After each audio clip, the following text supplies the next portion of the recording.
হালকা, মানে in order for Islamic legislation to achieve its goal of reformation, it has enacted a series of legal commandments and prohibitions which make up the rules of conduct governing the social system of Islam. However, in the enactment of laws, the Quranic revelations have taken into consideration the following four basic principles.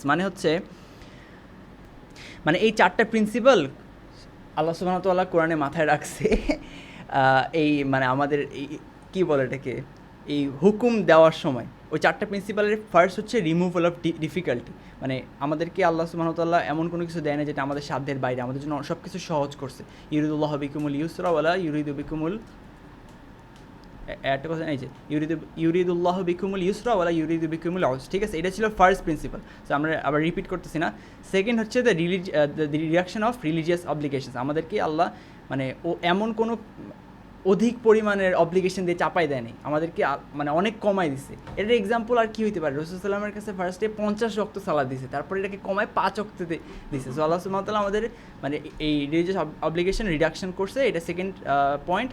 R third হইতেছে গিয়ে the realization of public welfare, মানে আমাদের যত lodge আছে, interest বলেন, এটা কিন্তু public ওয়েলফেয়ারের জন্য এগেনস্টে।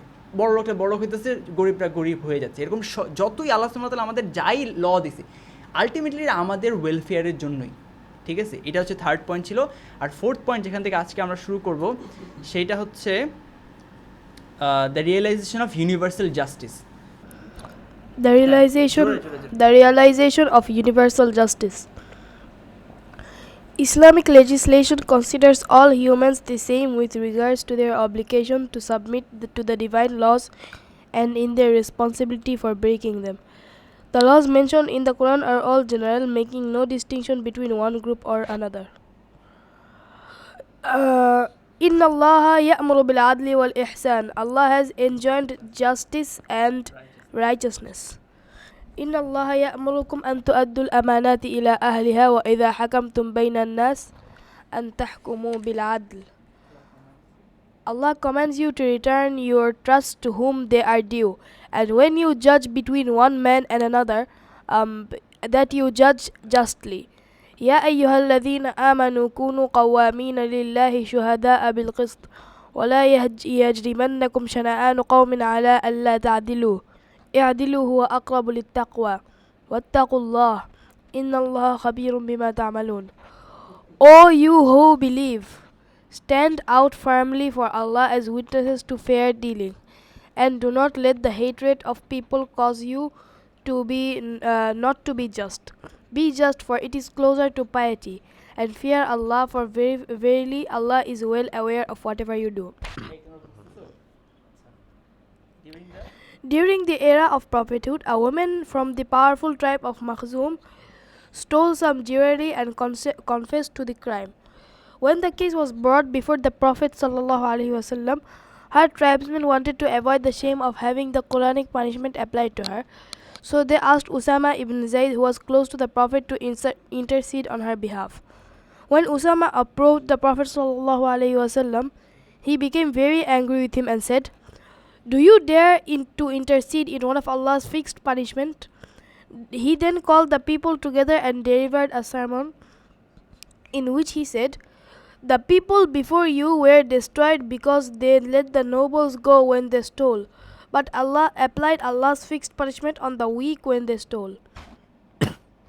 By Allah, if my own daughter Fatima stole, I would have cut off her hand." সার্বজনীন সুবিচার প্রতিষ্ঠা করা। ইসলামী আইন সকল মানুষের জন্যই সমান। মানুষ হিসেবে প্রত্যেকের উপরই দায়িত্ব হলো ওহির আইনের সামনে আত্মসমর্পণ করা, আবার তা লঙ্ঘনের শাস্তিও সবার জন্য প্রযোজ্য। কুরআনের উল্লেখিত আইনগুলো সার্বজনীন, অর্থাৎ বিভিন্ন শ্রেণী বা গোত্রের মধ্যে পার্থক্য রেখা টানা হয়নি। এই প্রসঙ্গে আল্লাহ সুবহানাহু ওয়া তাআলা বলেছেন, আল্লাহ ন্যায় নীতির হুকুম দেন। আল কুরআন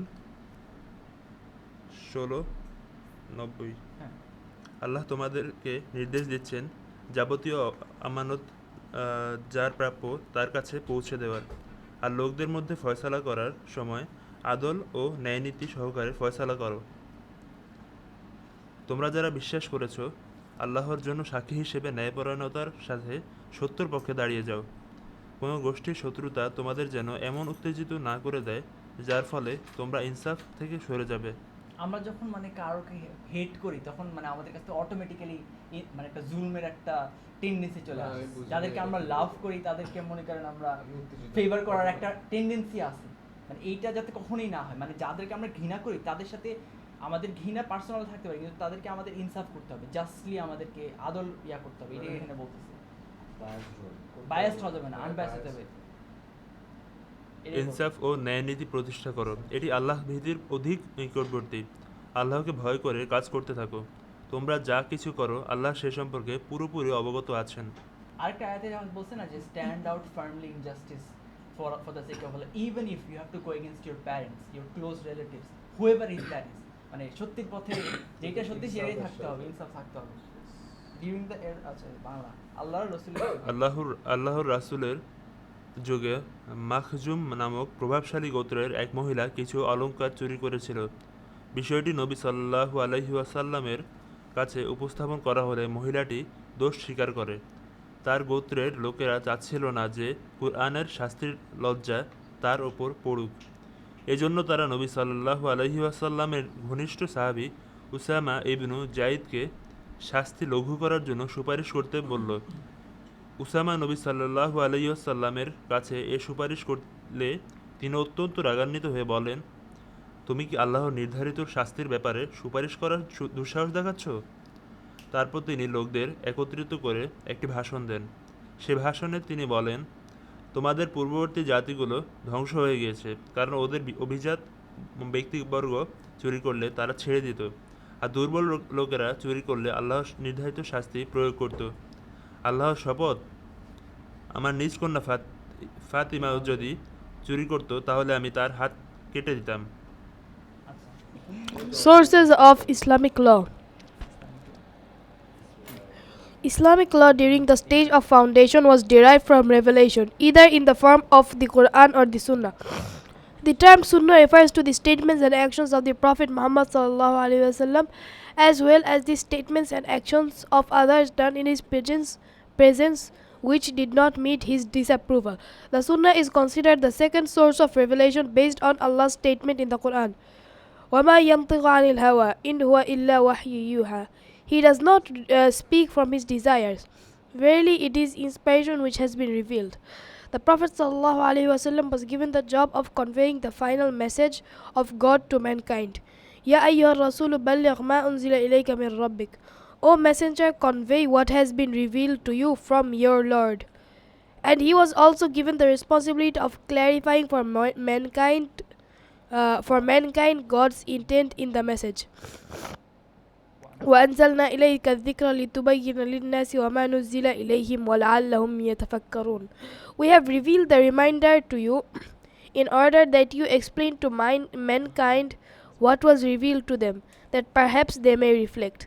Sometimes the Prophet ﷺ would explain the intent of the Quranic text by making a statement. At other times he would do so by an act. Yet other times he would do so by both. For example, the Quran commanded the believers to establish regular salah, formal prayer, without describing how salah should be performed. So the Prophet ﷺ prayed among his followers, then told them, pray as you have seen me pray. صلوا كما رأيتموني يصلي. Usalli. On another occasion, On another occasion, while he ﷺ was praying, a man came and greeted him. So he raised his right hand in response. নামাজের মধ্যে সালাম দিয়ে দিছে, তো মানে right hand just এরকম করছে, right? তো সালাম দেওয়ার সময় যেমন কেউ যদি সালাম দেয় তখন নামাজের মাঝখানে উত্তর দেওয়ার জন্য এমন করা যায়, রাইট? তাই এখানেই তো বল। হ্যাঁ, রিপ্লাই দেওয়ার জন্য এখানে তো এটাই দেখা যাচ্ছে। When a man was praying and came and greeted him, so he raised his hand in response.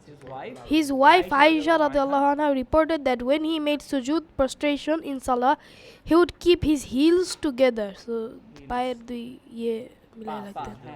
feet, একসাথে থাকতো। In salah, he would on yet another occasion, he sallallahu alaihi wasallam passed by Ibn Mas'ud praying with his left hand on his right. So he removed it and placed his right hand on his left. So he sallallahu alaihi wasallam is also reported to have said, "If any of you makes sujood, he should not kneel as the camel does. Let him place his hands on the ground before his knees." Before his নিজ, before his নিজ মানে কি? মানে নিজের সামনে, নিজের আগে আগে, মানে ওই তো এইগুলো লাগানো যাবে না, মাটিতে না লাগানো না, যাবে ওইটা তো আলাদা, এটা কুকুরেরই। ওটা কুকুরের জন্য। কিভাবে আগে হ্যাঁ, নিজ হ্যাঁ, touch হ্যাঁ, করবে, হ্যাঁ। আগে হাতটা সো আগে আগে হাত দিয়ে নামায়, এরপরে পা দিয়ে টাচ করতে হবে। মানে আগে যাই হচ্ছে পা ফালানো যাবে না, আগে হাত টাচ করতে হবে। এটা মনে হয় ম্যান্ডেটরি না, বাট সুন্নাহ, সুন্নাহ। মানে আমরা যাওয়ার সময়, হ্যাঁ আমি অনেকে দেখছি, বা আমরা অনেক সময় করি, আগে পা দিয়ে দিই, ম্যাক্সিমাম পা দিয়ে দেয়।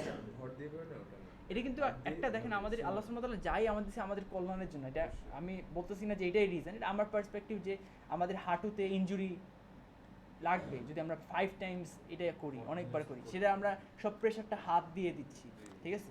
মানে এটা আমার কাছে ফিল হয়। প্লাস অনেক মানুষ তো ধামধুম মানে ঠাস করে পড়ে যায় না। হ্যাঁ, ব্যথা হয়ে যাবে। হ্যাঁ। আল্লাহ সুবহানাহু ওয়া তাআলা যা করে এটা মানে আমাদের আলটিমেট উইজডমের জন্য, whether we realize it or not, ঠিক আছে? সো এইটাই আর কি। আচ্ছা ঠিক আছে, so the sunnah was an exposition of the Quran. Exposition মানে কি?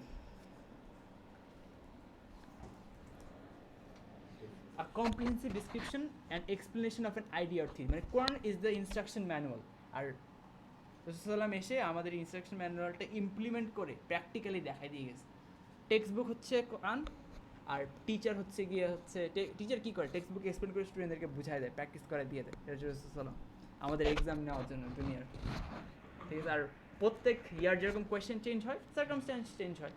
সো কোয়েশ্চেনের বেসিক প্রিন্সিপালস তো শিখাই দিচ্ছে। প্রত্যেক ইয়ার কোয়েশ্চেন চেঞ্জ হয়, তুমি বেসিক প্রিন্সিপালস ইউজ করে তুমি জাস্ট কোয়েশ্চেন মানে এক্সাম অ্যাটেন্ড করবো। এই জন্য ডিফারেন্ট সার্কামস্ট্যান্স, তখন গাড়ি ছিল, এখন গাড়ি আসছে। তো এখান থেকে আমাদের কিন্তু আমাদের বেসিক প্রিন্সিপালস আছে, ওখান থেকে আমরা উসুল থেকে আমরা ফিক বা এটার রুলিংটা কী হবে সেটা বের করে আমরা ইয়া করতে পারি। সো ধরেন আগের কালে মানুষ ঘোড়া বা উঠে ওঠার সময় দোয়া পড়তো, সো হ্যাঁ। ওই হিসাবে আমরা ওটাকে ভেহিকেল হ্যাঁ, হিসেবে যে নিচ্ছি, আমরা vehicle, গাড়িতে এসে দোয়া, আচ্ছা, মানে আচ্ছা। গাড়িতে ওঠার সময় দোয়া করি আর কি। হ্যাঁ, তুমি একটা রাইট এক্সাম্পল বলছো। যাই হোক, thus the sunnah was an exposition of the Quran by which its generalities were clarified and its intended meanings specified. হ্যাঁ, তারপরে কি consequently everything in the sunnah is addressed in the Quran, either by inference or by direct reference. The address may be so general as to include the whole Sunnah, as in the case of the verse, وَمَا آتَاكُمُ الرَّسُولُ فَخُذُوهُ وَمَا نَهَاكُمْ عَنْهُ فَانْتَهُوا. Whatever the messenger gives you, take it, and whatever he forbids you, leave it. Or the address may indicate generally defined laws, the details of which are left to the Sunnah. Hence, the Sunnah may explain the methodology, reasons, requirements, and locations. Or it may explain such inclusions may be found in the case of forbidden foods. or it may explain the inclusions which Uh, could not or be it may explain the inclusions which could not be logically deduced. An example of such inclusions may be found in the case of আচ্ছা, deduce মানে হচ্ছে বের করে আনা, মানে logically আপনি এটা confirm করতে পারবেন, লজিক্যালি আপনি এটার মানে এটার কিভাবে বুঝি।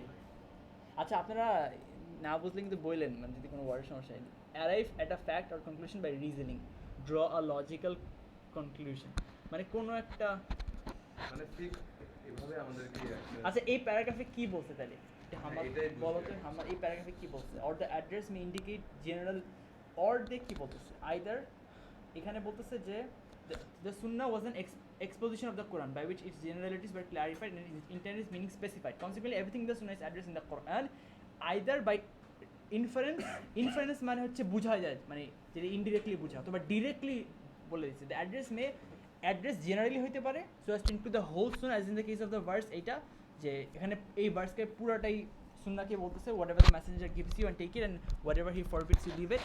অথবা or the address may indicate generally defined laws, the details of which are left to the sunnah. Hence the sunnah may explain the methodology, reasons, requirements, and location, or it may explain the inclusions which could not be logically deduced. এই সেন্টেন্সটা কিন্তু অনেক heavy, অনেক মানে কি বলছে ইয়া নাওয়ারটা কিন্তু দিতে। Hence the sunnah may explain the methodology, reasons, requirements, and locations, or it may explain the inclusions which could not be logically deduced.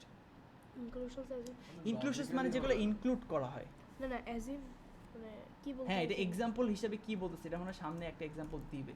Inclusion মানে the action of including, include করা, ঠিক আছে? তো কি বলতেছে যেটা লজিক্যালি আমরা বুঝতে পারতাম না। Example of such inclusions may be found in the case of forbidden foods beyond those mention in the Quran. আচ্ছা, এটা একটা এক্সাম্পল। তাহলে Allah does state in reference to the prophet সাল্লাল্লাহু আলাইহি ওয়াসাল্লাম ওয়া ইউহিল্লু লাহুমুত তাইয়্যিবাতি ওয়া ইউহাররিমু আলাইকুমুল খাবাইথ। এই যে এখানে জেনারেলি আল্লাহ বলছে যে he makes lawful for you the good, and good বলতে কি এর এক্সাম্পল রাসূল সাল্লাল্লাহু আলাইহি ওয়াসাল্লাম দেখাই দিয়ে গেছে যে এই গুডের মধ্যে কি কি ইনক্লুড হবে, কি কি ইনক্লুড হবে না, এটা স্পেসিফিক্যালি বলছে। এটা this is what I understand. আপনার কি মনে হয়? আচ্ছা, তুমি পড়ো। তো কি বলছে? He makes lawful for them the good and pure things and forbids them the bad and impure.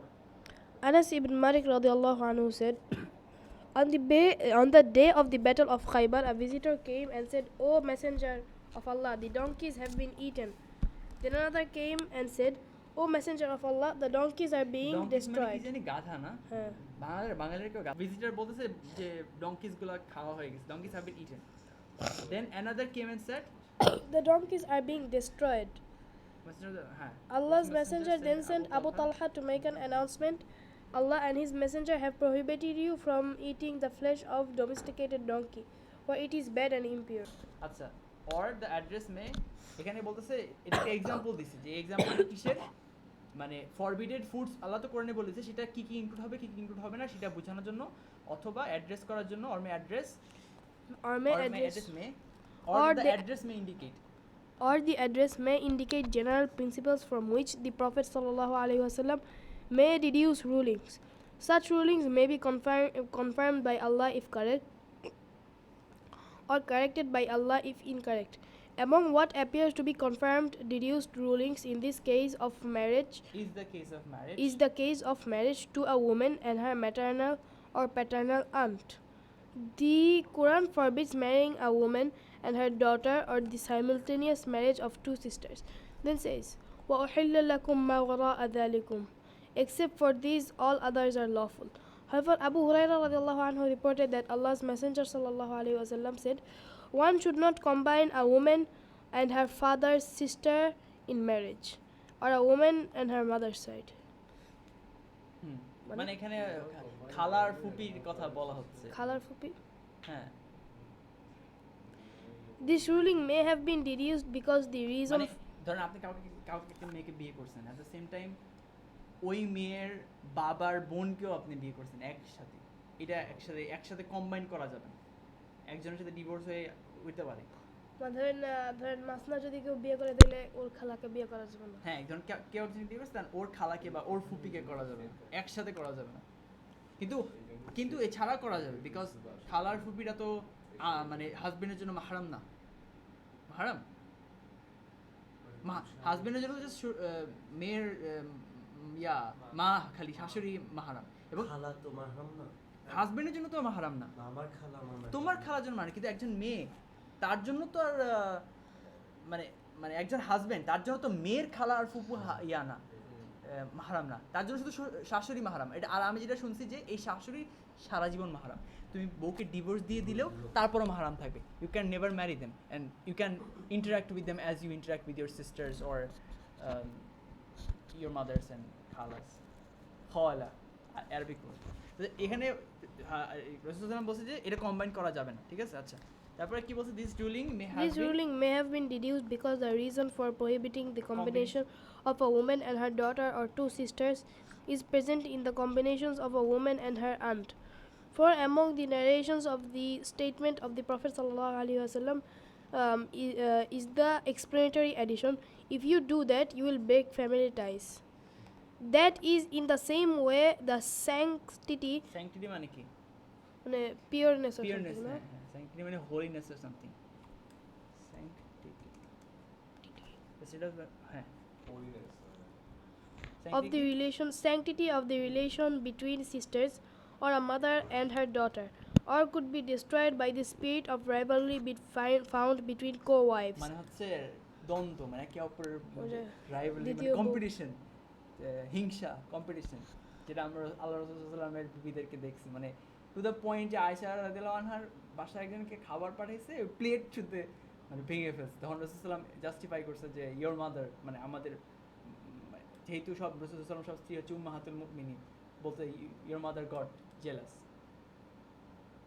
তো কি বলছে, that is in the same way that the sanctity of the relationship between sisters or a mother and her daughter would be destroyed by the spirit of rivalry found between co-wives. It would also be destroyed between a man and her aunt. Among the examples of deduced rulings which were not confirmed is that of Zihar divorce. Khawla bint রিহাব হবে, রিহাব, glossary তে থাকে হ্যাঁ গ্লোসারে দিয়েছে মানে Rihab, I যে think বে it's রিহাব। জাহির তো এটা জাওয়াহির আচ্ছা এনিওয়ে তারপর কি খাওলা বিনত কই খাওলা খাওলা Khawla bint Thalaba said, my husband Aus ibn As-Samit pronounced the words, you are to me like my mother's back. So I came to Allah's messenger to complain against my husband. Back মানে পিঠকে বোঝায়, পিঠ বলতে পিঠ পিঠ। হ্যাঁ হ্যাঁ পিঠ বুঝলাম, কিন্তু এটার সিগনিফিকেন্স এটা সিগনিফিকেন্স হচ্ছে জাহেলিয়াতে মানে মানুষ যদি কাউকে ডিভোর্স দিতে চায় তখন তখন এই কথাটা বলতো, you are like my mother's back. So এটা বললে তখন অটোমেটিক ডিভোর্স হয়ে যায়। মানে এটা তাদের মানে ইসলামের আগে একটা জাহেলিয়াত ছিল আর কি। So I came to Allah's messenger to complain against my husband. However, the messenger of Allah disagreed with me, saying, and said, fear Allah, he is your cousin. I continued complaining until the verse was revealed. কতে قد سمع الله قول التي تجادلك في زوجها وتشتكي إلى الله والله يسمع تحاوركما إن الله سميع بصير الذين يظاهرون منكم من نسائهم ما هن أمهاتهم إن أمهاتهم إلا اللائي ولدنهم وإنهم لا يقولون منكرا من القول وزورا. ওয়াজুরা।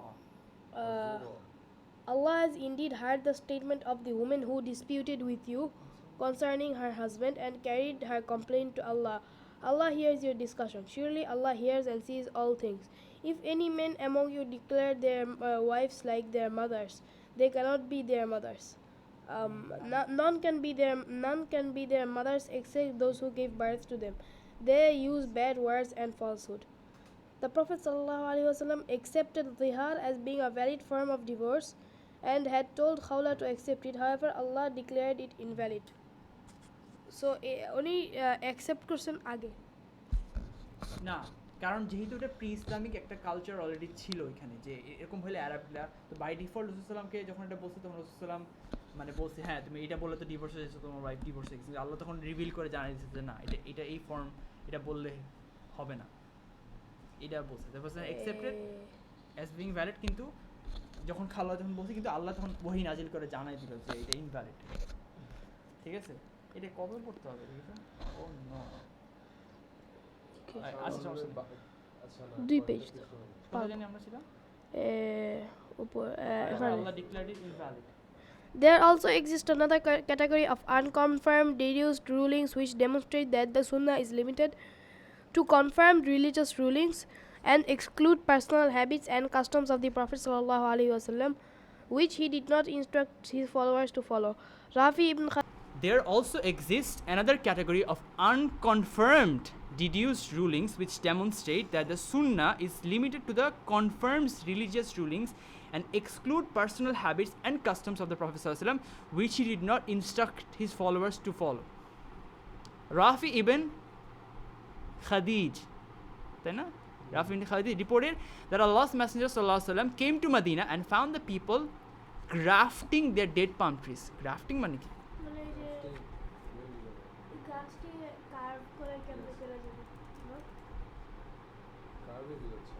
Insert a shoot or twig as a graft, transplant living tissue as a graft, combine intricate idea na. How do I grafting? ও হ্যাঁ হ্যাঁ যে গাছ মিলায়, গাছ মিলায় কি করো না অন্য ইয়াতে এটা লাগাই দেওয়া আর সামথিং কি করতো, এটা হচ্ছে যখন মদিনাতে আসলেন, found the people grafting the date palms. Right he asked them what they were doing and they informed him that they were artificially pollinating the trees. He then said, perhaps it would be better if you did not do that. When they abandoned the practice, the yield of the date palms became less, মানে তখন দেখা গেল যে খেজুর আরও কম উৎপন্ন হলো, মানে রাসূলুল্লাহের এই ইনস্ট্রাকশন শোনার কারণে। তখন তো তারা জানলো ইয়া রাসূলুল্লাহ আপনি তো বলছেন করতে না, কিন্তু এখন তো দেখি তো আমাদের খেজুর তো এই বছর আগের থেকে কমে গেল, ঠিক আছে, আমাদের উৎপাদন মানে যেই আউটকাম সেটা কমে গেল। So they informed him and he সাল্লাল্লাহু আলাইহি ওয়াসাল্লাম said I am a human being, so when I tell you to do something pertaining to the religion, accept it, but when I tell you something from my personal opinion, keep in mind that I am a human being. এটা দুনিয়ার ক্ষেত্রে রাসূলুল্লাহ সাল্লাল্লাহু আলাইহি ওয়াসাল্লামের advice, এটা তো ওয়াহি না, ঠিক আছে। আর এখানে আমাদেরকে বোঝা যায় মানে দুনিয়ার ক্ষেত্রে যেসব ইনোভেশনস আছে, এখানে তো অবভিয়াসলি রাসূলুল্লাহ কিছু আমাদেরকে তো দিনের প্রিন্সিপালস দিয়ে গেছে। অনেক সকল জাহেল মূর্খ এসে বলে যে আপনারা তো এখন টেকনোলজি ইউজ করতেছেন, এটা তো দিনে বলা নেই, আরে এটা কি দিনের অংশ নাকি, এটা তো দুনিয়ার অংশ। মানে এগুলো তো রাসূলুল্লাহ সাল্লাল্লাহু আমাদেরকে প্রিন্সিপাল দিয়েছে কীভাবে আমরা ইউটিলাইজ করবো, কিন্তু আমরা তো এগুলো মানে আমাদের এটা রিসার্চ করে করে আমাদেরকে বের করতে হবে, মানে মানুষদের কাজ এই আর্টিফিশিয়াল ইন্টেলিজেন্স হাবি যাবে আর কী কী আছে, এটা হচ্ছে মানে আমাদের সো এটাই বলতেছে, মানে আমি তো এটা তোমাদের দুনিয়ার পার্সপেক্টিভ থেকে বলছি, দিনের কিছু বলিনি, আর আমি তো হিউম্যান হইতেই পারে। Anas reported that he added you have better knowledge of the technical skills in the affairs of this world. The Prophet ﷺ further informed his followers that even in the case of legal judgments with regard to disputes brought before him, he could unintentionally rule incorrectly, as some of such decisions were made based on his own opinion. Salama reported that Allah's Messenger ﷺ said, I am only a human being and you bring your disputes to me. Perhaps some of you are more eloquent in their plea than others. Plea means requests. And I judge in their favor according to which I hear from them. So whatever I rule in anyone's favor which belongs to his brother, he should not take any of it, because I have only granted him a piece of hell. Wow!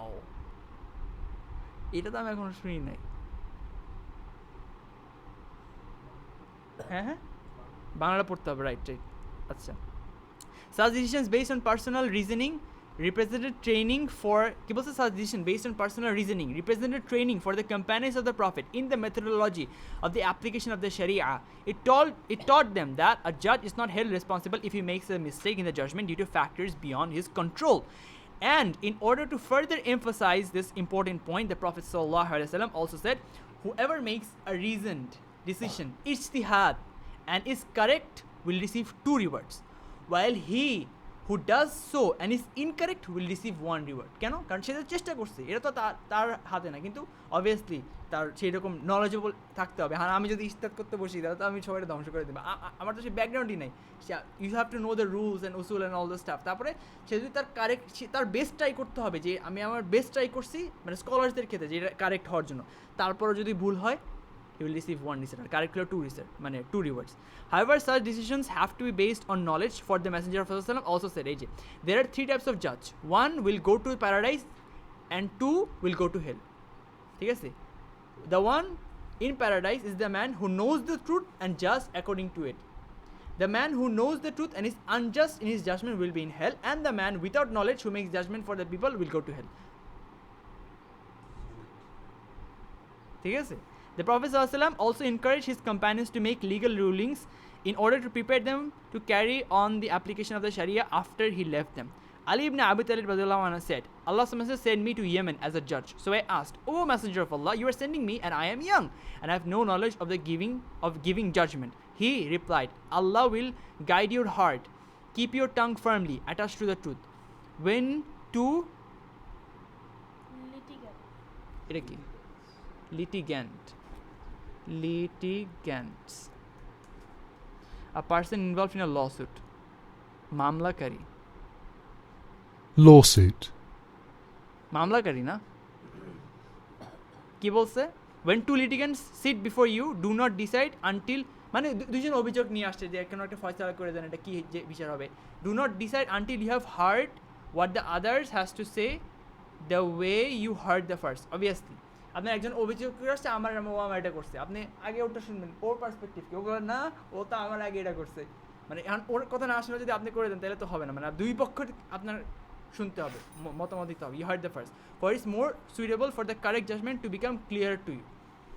অনেক সময় এমন না যেটা মিথ্যা কথা বলতে হবে, অনেক সময় হইতে পারে যে মানে তার ওই নলেজটা নেই বা সে এটাকে এক্সপ্রেস করতে পারতেছে না, দুইজনই অনেস্ট, কিন্তু ওনার কাছ থেকে আপনাকে শুনলেন, ওনার কাছে শুনলে আরেকজনের কাছে শুনে যে দেখলেন ডিফারেন্ট পার্সপেক্টিভ পাইলেন, যে উনি আপনাকে এক্সপ্রেস করতে পারেন যে মানে ওই নলেজ আসার পরে রুলিংটা চেঞ্জ হয়ে গেছে, এরকম হইতে পারে। মানে এটা সবসময় যে মানে মিথ্যা হয়ে মানে আরেকজন মিথ্যা কথা বলতেছে এই জন্য যে দুইজনের শুনতে হবে, নট নেসেসারি। এটা রসুলাম বলছে, আমরা জাস্ট করবো, ঠিক আছে। এটা মনে হয় লাস্ট পেজ আছে, হ্যাঁ। আচ্ছা, আবু সাঈদ আল খুদরি রাদিয়াল্লাহু আনহু is reported to have said the Qurayza tribe surrendered on the condition that it would be Sa'ad ibn Mu'adh who would pass judgment on them.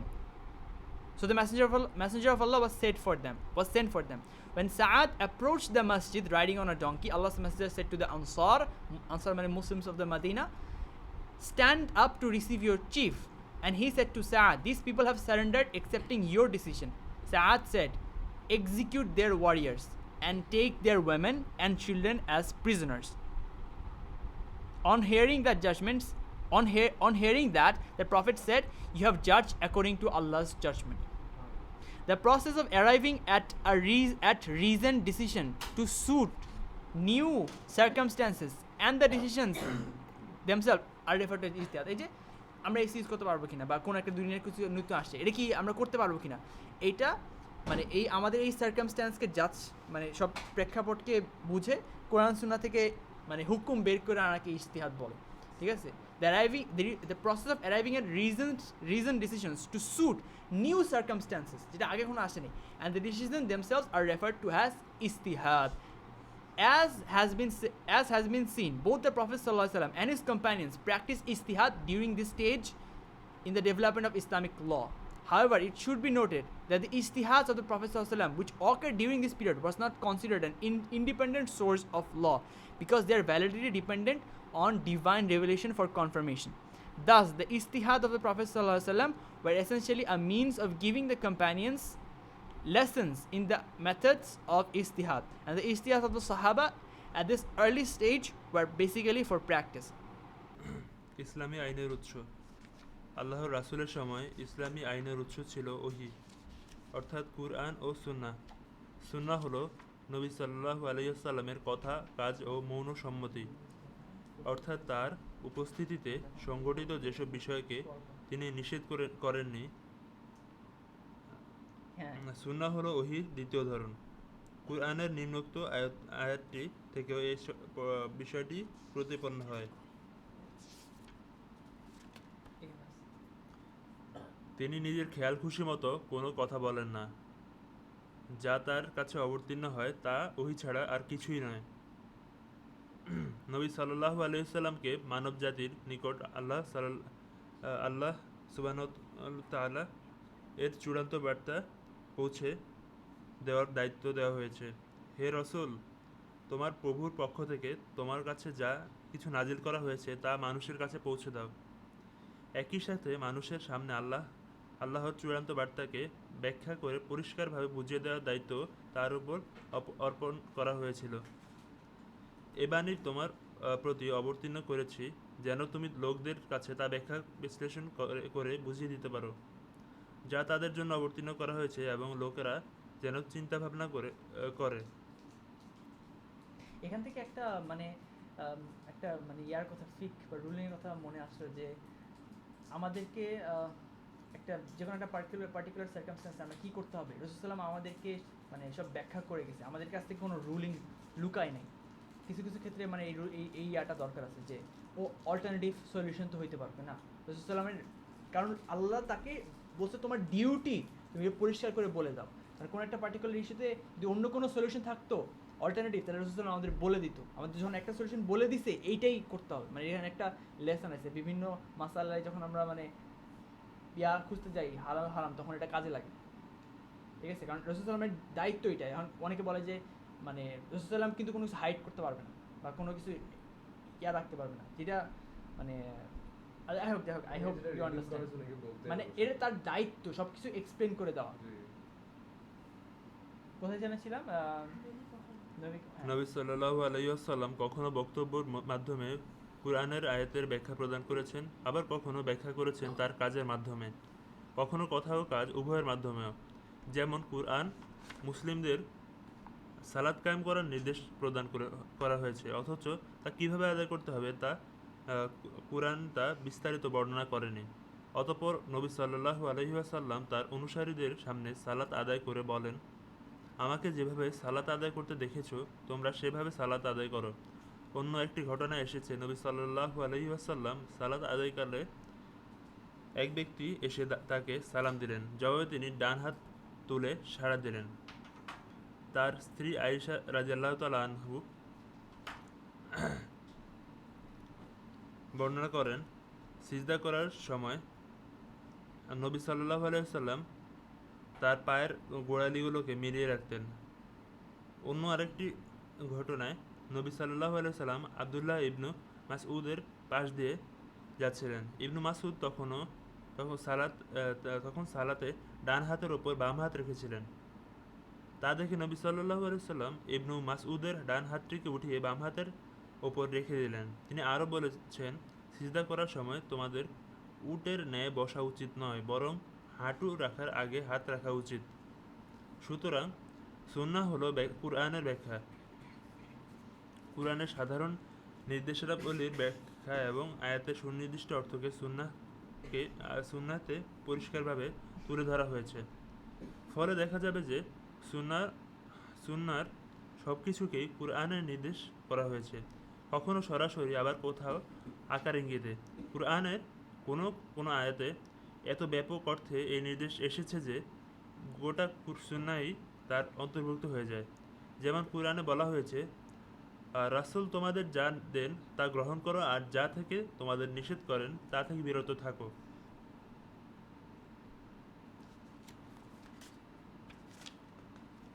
অনেক সময় আইনটি কুরআনে সাধারণভাবে উল্লেখ থাকে, কিন্তু এর বিস্তারিত ব্যাখ্যা থাকে সুন্নাতে। অতএব সুন্নাতে থাকে আইনের প্রয়োগ পদ্ধতি, নেপথ্য কারণ, শর্তাবলী এবং প্রয়োগের স্থান ও পাত্র, অথবা এমন অন্তর্নিহিত তাৎপর্যের ব্যাখ্যা বিশ্লেষণ যা সাধারণ বুদ্ধি বিবেচনা দিয়ে উপলব্ধি করা সম্ভব নয়। অন্তর্নিহিত তাৎপর্যের ব্যাখ্যা বিশ্লেষণের একটি দৃষ্টান্ত হলো নিষিদ্ধ খাবারের তালিকা। কুরআনে যেসব খাদ্য নিষিদ্ধ করা হয়েছে কিছু এক্সপ্লিসিটলি আল্লাহ নিষিদ্ধ করে দিয়েছে না, এন্ড ফরবিডেন টু ইউ কি হুরিমাত আলাইকুমুল মাইতাতু ডেড মিট ওয়াদ দামা ব্লাড ওয়া লাহমাল খিনজির এন্ড দ্য পর্ক, এক্সপ্লিসিটলি বলে দিয়েছে ওয়ামা উহিল্লা লিগাইরিল্লাহ, তাই না, and whatever has been sacrifice for the sake of other than Allah, এটা ডিরেক্টলি বলে দিয়েছে। তাহলে এটা ব্যতীত আরো সুবহানাহু ওয়া তাআলা এটা তো একটা স্পেসিফিক্যালি বলে দিচ্ছে এই নির্দিষ্ট আইটেম হারাম। তারপর আল্লাহ জেনারেলি একটা বলছে যে তোমাদের জন্য ভালো, মানে হি মেক্স লফুল, মানে ওয়াহিল্লুল লাকুমুত তাইয়্যিবাত, ভালো তোমাদের জন্য হালাল আর খাবাইস তোমাদের জন্য খারাপ। এইটার এক্সপ্লেনেশন হচ্ছে রাসূল সাল্লাল্লাহু আলাইহি ওয়াসাল্লাম মানে ফার্দার এলাবোরেট করছে ইয়াতে সুন্নাতে। কুরআনে যেসব খাদ্য নিষিদ্ধ করা হয়েছে তার বাইরেও আরও কিছু খাদ্য হাদিসের মাধ্যমে নিষিদ্ধ করা হয়েছে। নবী সাল্লাল্লাহু আলাইহি ওয়াসাল্লাম নবী মুহাম্মদ সাল্লাল্লাহু আলাইহি ওয়াসাল্লাম প্রসঙ্গে আল্লাহ বলেন, তিনি তাদের জন্য কল্যাণকর ও পবিত্র জিনিসগুলোকে হালাল এবং অকল্যাণকর ও অপবিত্র জিনিসগুলোকে হারাম করেন। আনাস ইবনু মালিক রাদিয়াল্লাহু তাআলা আনহা বলেন, খাইবার যুদ্ধের সময় একজন সাক্ষাৎ প্রার্থী এসে বললেন, হে রাসূলুল্লাহ, গাধাগুলো খেয়ে ফেলা হচ্ছে। তারপর আরেকজন এসে বলেন, হে রাসূল, গাধাগুলোকে ধ্বংস করা হচ্ছে। তখন রাসূলুল্লাহ সাল্লাল্লাহু আলাইহি ওয়াসাল্লাম আবু তালহাকে পাঠালেন এই ঘোষণা দেওয়ার জন্য যে আল্লাহ সুবহানাহু ওয়া তাআলা এবং তার রাসূল তোমাদের জন্য গৃহপালিত গাধা খাওয়াকে নিষিদ্ধ করেছেন, কারণ তা খারাপ এবং অপবিত্র। অনেক ক্ষেত্রে কুরআনের আয়াতে বর্ণিত থাকে সাধারণ মূলনীতি, সেখান থেকে নবী সাল্লাল্লাহু আলাইহি ওয়াসাল্লাম খুঁটিনাটি বিধিবিধান বের করে এনেছেন। এগুলো সঠিক হলে আল্লাহ সুবহানাহু ওয়া তাআলা সত্যায়ন করেছেন, অন্যথায় সংশোধন করে দিয়েছেন। উদাহরণস্বরূপ কুরআন থেকে বের করে আনা নবী সাল্লাল্লাহু আলাইহি ওয়াসাল্লামের সঠিক সিদ্ধান্তগুলোর মধ্যে অন্যতম হলো একই সাথে খালা, বোনঝি কিংবা ফুফু ভাতিজিকে বিয়ের ব্যাপারে নিষেধাজ্ঞা আরোপ। আল্লাহ সুবহানাহু ওয়া তাআলা মা ও মেয়েকে অথবা একই সাথে দুই বোনকে বিয়ে করার ওপর নিষেধাজ্ঞা আরোপ করেছেন। এরপর তিনি বলেছেন, এদের ছাড়া বাদ বাকি সমস্ত মহিলাকে বিয়ে করা তোমাদের জন্য হালাল করা হয়েছে। তবে আবু হুরায়রা বর্ণনা করেছেন যে আল্লাহর রাসূল সাল্লাল্লাহু আলাইহি ওয়াসাল্লাম বলেছেন, তোমাদের কেউ যেন কোনো মহিলাকে এবং তার ফুফু কিংবা খালাকে একসাথে বিয়ে না করে। মা ও মেয়ে অথবা একসাথে দু বোনকে বিয়ে করার উপর নিষেধাজ্ঞা আরোপের নেপথ্য কারণ খালা বোনজি কিংবা ফুফু ভাতিজিকে একসাথে বিয়ে করার মধ্যেও বিদ্যমান। সম্ভবত এ কারণে নবী সাল্লাল্লাহু আলাইহি ওয়াসাল্লাম কুরআনের আলোকে এই বিধান দিয়েছেন, কারণ তিনি এই বিধান জারি করার পর একথাও বলেছেন যে তোমরা এরূপ করলে পারিবারিক বন্ধন ভেঙে যাবে। মানে একই পরিবারের দুটো মেয়েকে বিয়ে করা যাবে না। মানে একই পরিবারে মানে একসাথে আপনি বিয়ে করতে পারবেন না। একজন মেয়েকে বিয়ে করলেন, তার বোনকে আবার আপনি বিয়ে করলেন, একসাথে করতে পারবেন না। হ্যাঁ, তালাক দিয়ে করা যাবে, বা একজন মারা গেলে মানে তাইলে করতে পারবেন, কিন্তু একসাথে করতে পারবেন না। এই বক্তব্য থেকে নবী সাল্লাল্লাহু আলাইহি ওয়াসাল্লাম বোঝাতে চেয়েছেন যে দুই বোন অথবা মা মেয়েকে একসাথে বিয়ে করলে একাধিক স্ত্রীর মধ্যকার দ্বন্দ্বের কারণে যেভাবে তাদের পবিত্র সম্পর্ক ক্ষতিগ্রস্ত হবে, ঠিক তেমনি খালা বোনজি কিংবা ফুফু ভাতিজিকে একসাথে বিয়ে করলে তাদের মধ্যকার পারস্পরিক সম্পর্ক ক্ষতিগ্রস্ত হবে। মানে আপনি যদি একটা মেয়েকে বিয়ে করেন, মাকে তো আপনি কখনোই বিয়ে করতে পারবেন না, বা মাকে বিয়ে করলে তার মেয়েকে তো কখনোই বিয়ে করতে পারবেন না। এইভাবে এটা করলে যেভাবে মানে প্রবলেমটা হবে, এইটার রাসূল সাল্লাম মানে এটার এক্সপ্লেনেশন দিচ্ছে। সিমিলারলি মাকে না, মেয়ে বিয়ে করলে মেয়ের খালাকে বা মেয়ের ফুপুকেও যদি তুমি একসাথে বিয়ে করো, তাইলে এই সমস্যাটা হবে। মানে এটা জাস্টিফিকেশন বা আমাদেরকে একটা এক্সপ্লেনেশন দিছে। ইভেন তো উই আর নট মানে আমাদেরকে দিতে কিন্তু তারা মানে বাধ্য না। We are supposed to hear and obey. Sami'na wa ata'na. We hear and obey, whether it makes sense for us or not. তো তারপর আমাদের as a Ehsan to us, I believe, এটা আমার ওপিনিয়ন, আল্লাহ সুবহানাহু ওয়া তাআলা আমাদেরকে মানে অনেক সময় এটা কেন হালাল করলো, কেন হারাম করলো, আমাদেরকে আল্লাহ অ্যাজ অ্যান এহসান আমাদেরকে এক্সপ্লেন করছে, এটা করলে তোমার এই সমস্যা হবে, এটা তোমার এই জন্য এটা করা যাবে না। ঠিক আছে, এই আর কি। এই বক্তব্য থেকে আচ্ছা, নবী সাল্লাল্লাহু আলাইহি ওয়াসাল্লাম এর যে সকল সিদ্ধান্ত আল্লাহ সুবহানাহু ওয়া তাআলা সংশোধন করে দিয়েছেন, তার মধ্যে জিহার তলাক অন্যতম। খাওলা বিনতুস সালাবা রাদিয়াল্লাহু তাআলা আনহা বলেন, আমার স্বামী আউস ইবনু সামিত একদিন আমাকে বলেন, তুমি আমার জন্য আমার মায়ের পৃষ্ঠদেশের মতো। ফলে তার বিরুদ্ধে অভিযোগ দায়ের করার জন্য আমি আল্লাহর রাসূলের কাছে গেলাম। তবে আল্লাহর রাসূল সাল্লাল্লাহু আলাইহি ওয়াসাল্লাম আমার সাথে ভিন্নমত পোষণ করে বলেন, সে তোমার চাচাতো ভাই, তুমি আল্লাহকে ভয় করো, কিন্তু আমি অভিযোগ অব্যাহত রাখি। অবশেষে এই আয়াত অবতীর্ণ হলো। আল্লাহ সুবহানাহু ওয়া তাআলা অবশ্যই সেই নারীর কথা শুনেছেন যে তার স্বামীর ব্যাপারে তোমার কাছে কাকুতি মিনতি করেছে এবং আল্লাহর কাছে অভিযোগ করেছে। আল্লাহ সুবহানাহু ওয়া তাআলা তোমাদের দুজনের কথা শুনেছেন, তিনি সব কিছু শোনেন ও দেখেন। তোমাদের মধ্যে যারা নিজেদের স্ত্রীদের সাথে জিহাদ করে, তাদের স্ত্রীরা তাদের মা নয়, তাদের মা তো কেবল তারাই।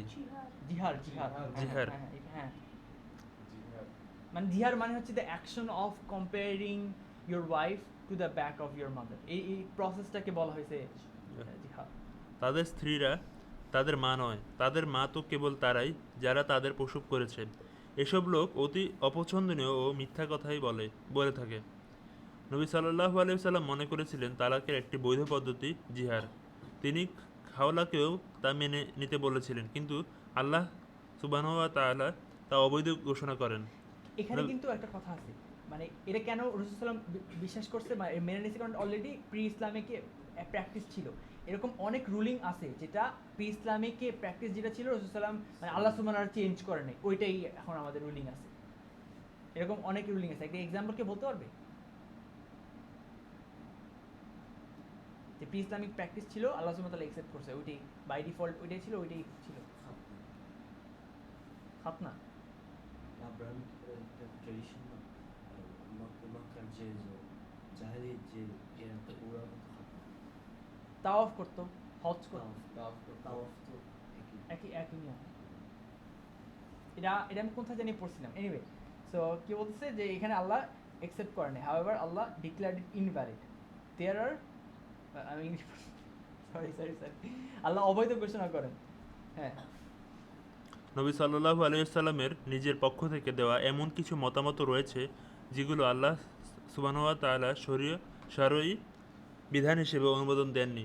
এর দ্বারা বোঝা যায় যে সুন্নাহ কেবল দ্বীনি বিধিবিধানের সাথেই সম্পৃক্ত। নবী সাল্লাল্লাহু আলাইহি ওয়াসাল্লাম তার যেসব ব্যক্তিগত অভ্যাস ও আচার আচরণ তার সাহাবীদের অনুসরণের নির্দেশ দেননি তা দ্বীনি সুন্নাহর আওতা বহির্ভূত। উদাহরণস্বরূপ, আচ্ছা, এখানে ইনক্লুড হবে রাসূলুল্লাহ উঠে চড়তো দুনিয়ার সাথে। রাসূল আমাদেরকে বলেন উঠে চলে বেশি সওয়াব হবে, ফজিলত হবে। সেম ফর টুপি, এটা জাস্ট একটা কাস্টম। এখন কেউ যদি বিশ্বাস করে যে টুপি পরলে আমার বেশি সওয়াব হবে নামাজ পড়তে, এটা কিন্তু নট ভ্যালিড। ঠিক আছে, আমি এটার করতেছি যে পড়বেন কি পড়বেন, কিন্তু কেউ এই বিলিফ নিয়ে পড়ে এইটা পরে নামাজ পড়লে বেশি সওয়াব হবে, এটা কিন্তু মানে নট ভ্যালিড। রাফি ইবনু খাদিজ বর্ণনা করেন যে নবী সাল্লাল্লাহু আলাইহি ওয়াসাল্লাম মদিনায় এসে লোকদের খেজুর গাছ পরাগায়ন করতে দেখে তিনি এর কারণ জানতে চান। তারা বললেন যে এভাবে কৃত্রিম উপায়ে তারা গাছে পরাগায়ন করছেন। এরপর তিনি বললেন, সম্ভবত এটা না করলে ভালো হতো। তারা সে কাজ ছেড়ে দিলে সে বছর খেজুরের ফলন অনেক কমে গেল। নবী সাল্লাল্লাহু আলাইহি ওয়াসাল্লামকে বিষয়টি জানানো হলে তিনি বলেন, আমি একজন মানুষ, তাই দিনের ব্যাপারে আমি যদি তোমাদের কিছু করতে বলি তোমরা তা মেনে চলো, তবে আমি যদি কোনো কিছু ব্যক্তিগত মত থেকে বলি তাহলে মনে রাখবে আমিও একজন মানুষ। আনাস রাদিয়াল্লাহু তাআলা আনহু বর্ণনা করেন যে নবী সাল্লাল্লাহু আলাইহি ওয়াসাল্লাম আরও বলেন, পার্থিব ব্যাপারে তোমাদেরই জ্ঞান বেশি। ভাই একটু ধরেন একটা কথা বলি। যদি আমার বাড়িতে বলতাম মানে ধরেন এরকম কিছু একটা ভুল করছে আমাদের, এটা আমদানি না আলমারি গেল করে তোরা বুঝবেন না কি সেটা আমার আপনার বাইরের দিকে বলতেন যে এটা ভুল, এটা করা যাবে না। মানে ধরেন আমি বললাম যে আমাদের নবী এরকম একটা ভুল করছিল, এটা কেন বলছে এটার জন্য মানে আমাকে অ্যাটাক করা হবে। এটা স্বাভাবিক। You are not suppose to say them, they are জাহেল, they are like they don't have any knowledge. আপনি এরকম কিন্তু আমাদেরকে স্বাভাবিক ধরে নিজে বলতেছে যে একটা মানুষ, একটা সাধারণ মানুষ। আপনি এটা বলেন চায়ের দোকানে যাই, আপনি সাধারণ মানুষের গ্রামের মধ্যে যায় বলেন যে রসুল দেখেন রসুলাম শ্রেষ্ঠ নবী, সবচেয়ে জান্নাতে লিডার, অথচ তার বাবা মা জান্নাতে যাবে কিনা এটা নিয়ে একটা যদি কথা বলেন যে যাবে না, তো যাবে। এত বড় সাহস এই কাফের নবীর বাবার কথা বলছি, ওর কোনো নলেজ আছে? ওর এটাই হচ্ছে হিকমা। কাকে আপনি কোন কথা বলবেন, এটাকে বলা হচ্ছে পার্সোনালাইজেশন। দাওয়ার পার্সোনালাইজেশন ফার্স্ট স্টেপ হচ্ছে আপনি আগে তার সে কোন স্টেজে আছে, কোন কথা তাকে বলা যাবে, কোন কথা বলা যাবে না, সেই অনুযায়ী তাকে মানে দাওয়াত দিতে হবে সবাইকে। You can't label everyone with the same brush অথবা paint everyone with the same brush. ঠিক আছে, তো দেখা কোথায় ছিলাম জানি। নবী সাল্লাল্লাহু আলাইহি ওয়াসাল্লাম তার সাহাবীদের আরও বলেছেন যে তার কাছে যে সকল অভিযোগ দায়ের করা হয় সেগুলোর ক্ষেত্রেও তিনি অনিচ্ছাকৃতভাবে ভুল সিদ্ধান্ত দিয়ে ফেলতে পারেন, কারণ কোনো ব্যাপারে তিনি ব্যক্তিগত মতামত অনুযায়ী রায় দিয়ে থাকেন। উম্মু সালামা বর্ণনা করেন যে আল্লাহর রাসূল সাল্লাল্লাহু আলাইহি ওয়াসাল্লাম বলেছেন, আমি কেবল একজন মানুষ, আর তোমরা আমার নিকট তোমাদের বিচার নিয়ে আসো। হতে পারে তোমাদের কেউ কেউ তার দাবি উপস্থাপনে অপরের তুলনায় অধিক বাগ্মী, আর আমি তাদের কাছ থেকে যা শুনি তার ভিত্তিতে রায় দিয়ে থাকি। অতএব আমি যদি কারো পক্ষে এমন কিছুর রায় দিয়ে দিই যা মূলত তার ভাইয়ের পাওনা, তাহলে সেটি তার না নেওয়া উচিত, কারণ আমি তাকে কেবল জাহান্নামের একটি টুকরাই দিয়েছি। ব্যক্তিগত বুদ্ধিমত্তা প্রয়োগের ভিত্তিতে প্রদত্ত এসব সিদ্ধান্ত নবী সাল্লাল্লাহু আলাইহি ওয়াসাল্লামের সাহাবীদের শরঈ বাস্তবায়ন পদ্ধতির একটি কার্যকর প্রশিক্ষণ দিয়েছে।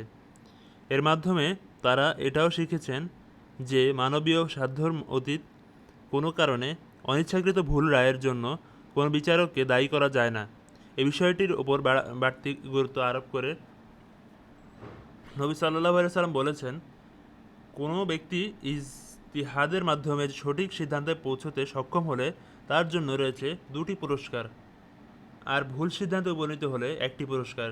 তবে এই সিদ্ধান্ত অবশ্যই জ্ঞানের ভিত্তিতে হতে হবে, কারণ আল্লাহর রাসূল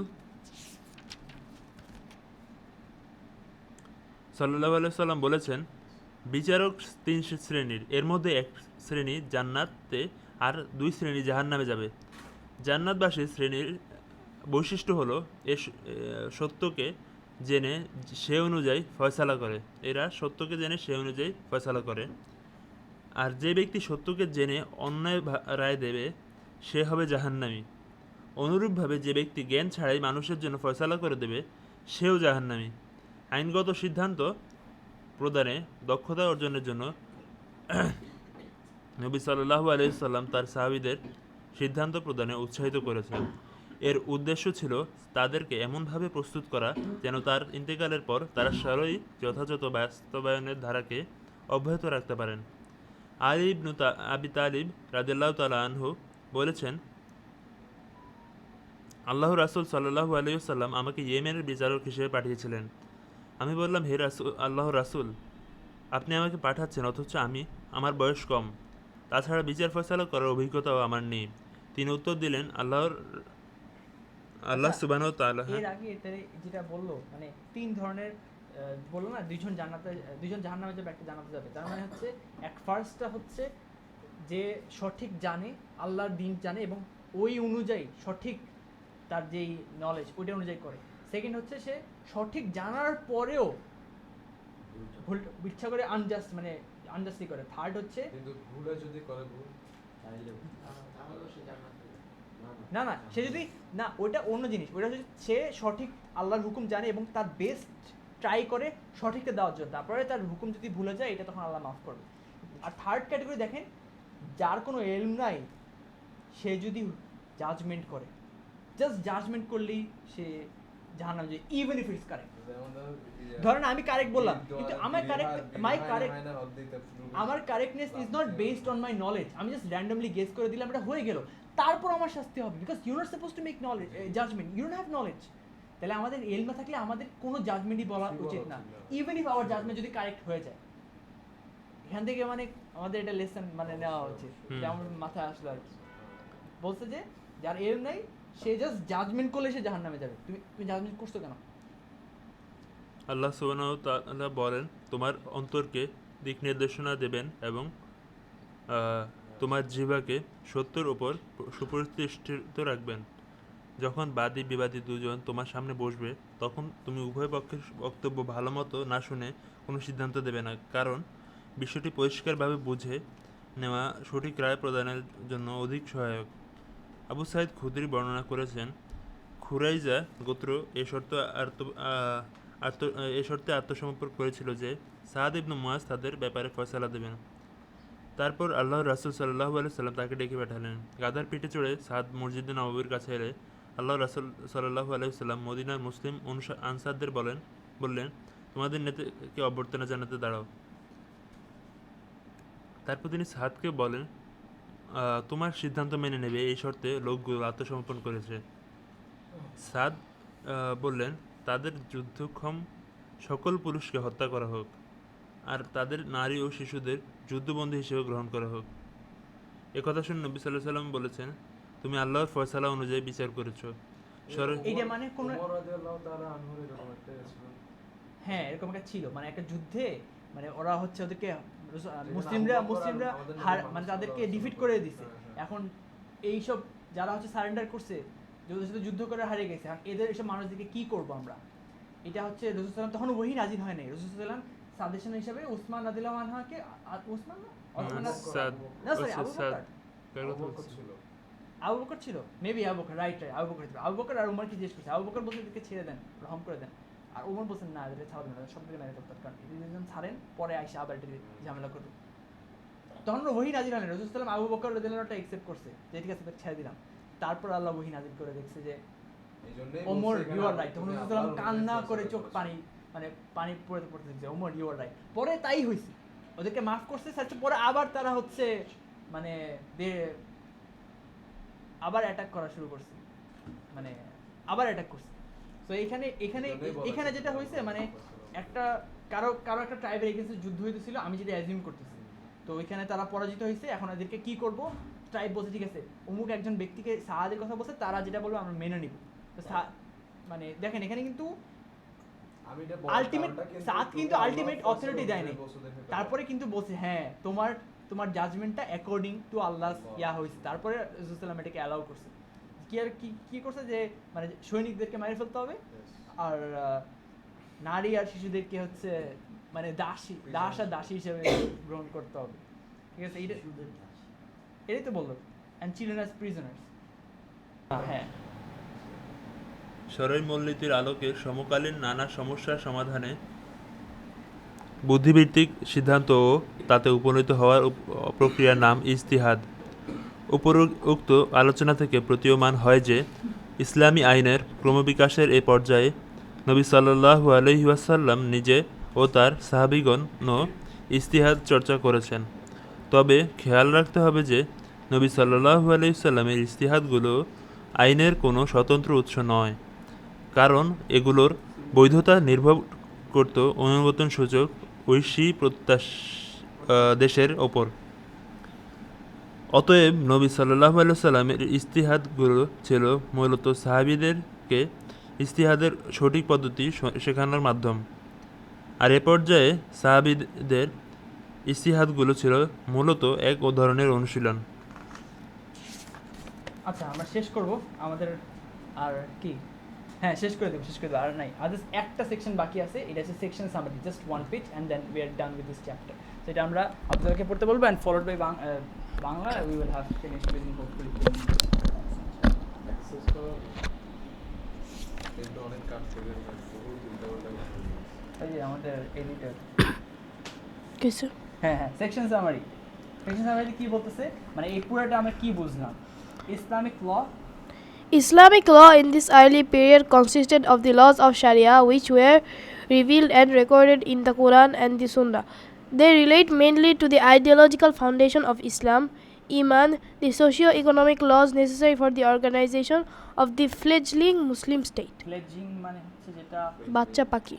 হ্যাঁ যেটা মাত্র ডানা গজাচ্ছে, মানে মাত্র মুসলিম স্টেট গঠন হচ্ছে, আইন আসতেছে, মানে মানে কি বলবো, মানে মুসলিম স্টেট প্রিপেয়ার হচ্ছে। এরপরে রসুলুল্লাহ মারা যাওয়ার পরে তো তখন জাস্ট এক্সপ্যান্ড করছে।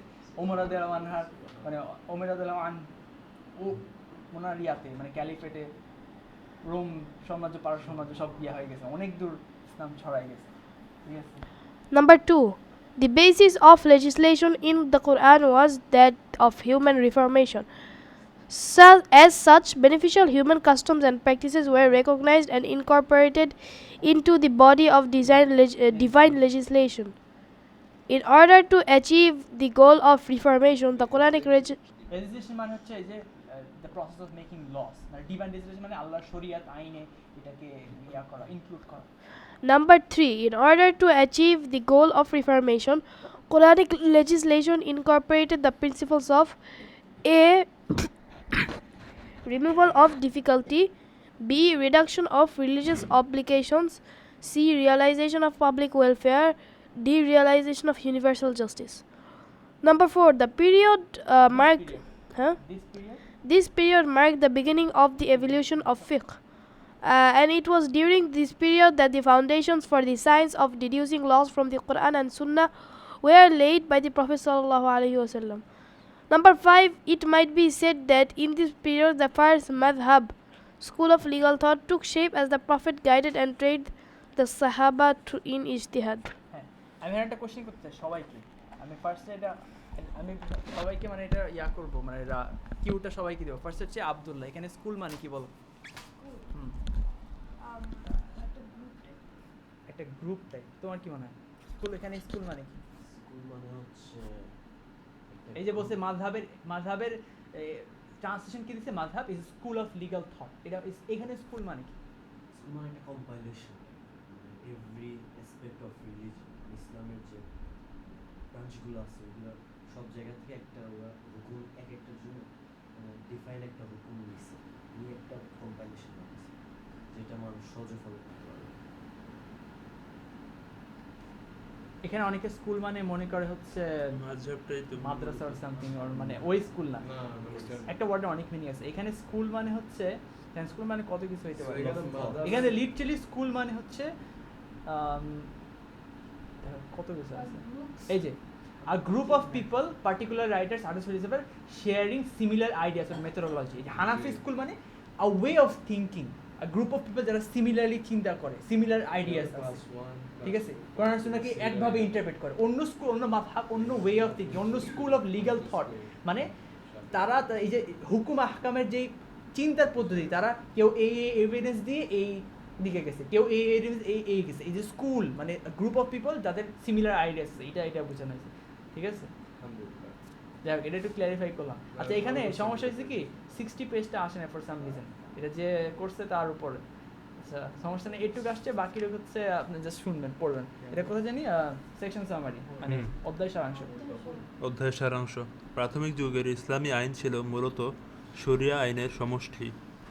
এগুলো ওহী আকারে অবতীর্ণ হয়ে কুরআন ও সুন্নাহতে সংরক্ষিত ছিল। এ সকল আইনের কেন্দ্রীয় বিষয়বস্তু ছিল ইসলামের ভিত্তি তথা ঈমান ও উদীয়মান মুসলিম রাষ্ট্রের সংগঠনের জন্য প্রয়োজনীয় আর্থসামাজিক বিধিবিধান সংক্রান্ত। কুরআনের আইন প্রণয়নের ভিত্তি ছিল মানবজাতির সংস্কার সাধন। এ উদ্দেশ্যে মানবজাতির জন্য প্রচলিত কল্যাণকর প্রথাগুলোকে স্বীকৃতি দিয়ে ইসলামিক আইনের অন্তর্ভুক্ত করা হয়েছে। সংস্কারের উদ্দেশ্য সাধনের জন্য কুরআনিক আইনের নিম্নোক্ত মূলনীতিগুলো অন্তর্ভুক্ত করা হয়েছে: কাঠিন্য দূরীকরণ, বিধিবিধানের সংখ্যা হ্রাস, জনকল্যাণ নিশ্চিত করা, সার্বজনীন সুবিচার প্রতিষ্ঠা করা। Removal of difficulty, resolution of religious obligations, realization of public welfare আর রিয়েলাইজেশন অফ ইউনিভার্সাল জাস্টিস। হ্যাঁ, এখানে আর নাই, এটা হচ্ছে বাকি হচ্ছে এখানে। এ যুগে ফিকহ শাস্ত্র ক্রমবিকাশের সূচনা হয়। নবী সাল্লাল্লাহু আলাইহি ওয়াসাল্লাম নিজে কুরআন ও সুন্নাহ থেকে আইনি সিদ্ধান্ত গ্রহণের মাধ্যমে এই শাস্ত্রের ভিত্তি স্থাপন করেন। নবী সাল্লাল্লাহু আলাইহি ওয়াসাল্লাম নিজে সাহাবীদেরকে ইজতিহাদের প্রশিক্ষণ দিয়েছেন, আর এভাবে এই যুগেই গঠিত হয়েছিল প্রথম মাযহাবটি। আচ্ছা, লাস্টে যে বলছে হচ্ছে কি, this period mark the beginning of the evolution of ফিকহ। আস্তে আস্তে ইভলভ করছে, প্রসেসটা আস্তে আস্তে ডেভেলপ করছে, and it was during this period the foundation for the science of decision was laid, ভিত্তিটাকে গড়ে তুলছে, ঠিক আছে। আচ্ছা, আর it might be said that in this period the first মাযহাব স্কুল অফ ফিকহ took shape as the professor সাল্লাম গাইডেড অ্যান্ড ট্রেন দ্য সাহাবা ইন ইজতিহাদ। ঠিক আছে, তাহলে আমাদের এখানেই আজকে শেষ করতেছি। জাযাকাল্লাহ খাইরান এভরিওয়ান ফর জয়নিং।